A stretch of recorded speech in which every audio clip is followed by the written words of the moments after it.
Happy summer. So, one of the things that I have always done to make sure that what I did during the summer created a seamless highway for me when school started the following year was systematic approaches.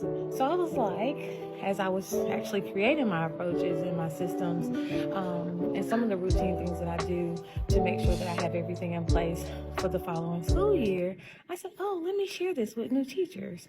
I often give these different tips to new teachers that are in the building that I'm in, or if someone asks me, how do I get this system in place, or what are some of the things that I do to make sure that I have a seamless highway starting the school year.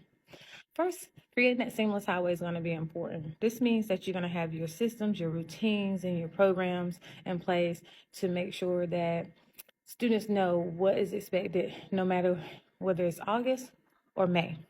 One of the things that I always find interesting and also I giggle about is when it's June, which we're in June, the students are still doing the exact same thing because of that system that I put in place in August.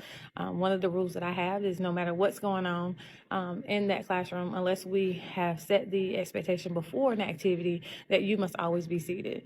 You must always talk lower than the music that's playing. So if we're doing an activity and it causes or it asks for you to speak with your neighbors or your classmates, then the music is going to be a little louder than regular days.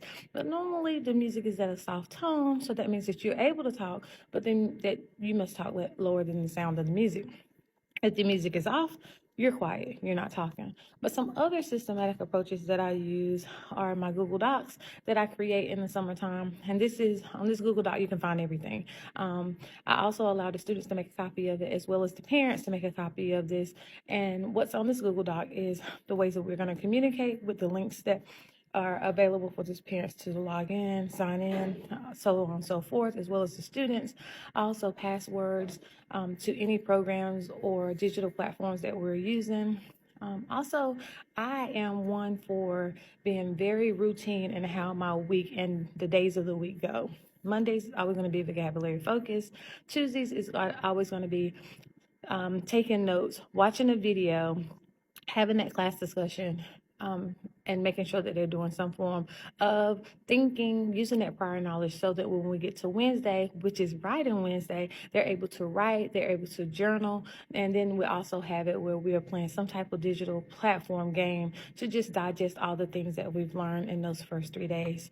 Thursday is where we're going to do some type of collaborative work, and they're going to create whatever it is, the product that we need to create that week to make sure that we really understand what's happening, but also using the knowledge of our classmates, the other people in our community to really understand what it is that's happening in class.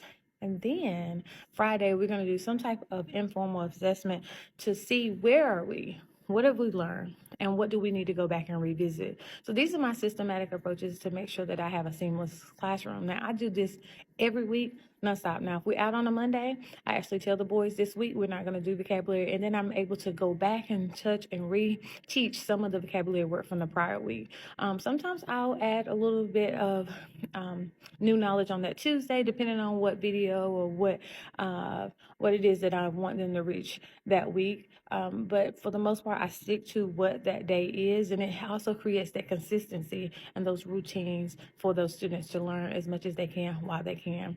This is just a little bit of what I have when creating the systematic approaches, but I'm going to have a document available for you on July 1st that you can download and that you can use to create your systematic approaches, your routines, and it will be something that you can also personalize so you can change and edit and do all the things to make sure that you're able to have what you need in your educational setting.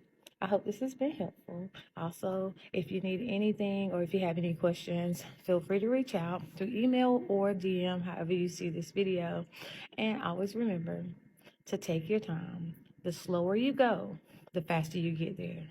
And this summer is set aside for you to rest. And we'll talk about that next on our next episode. Summer. It's summer.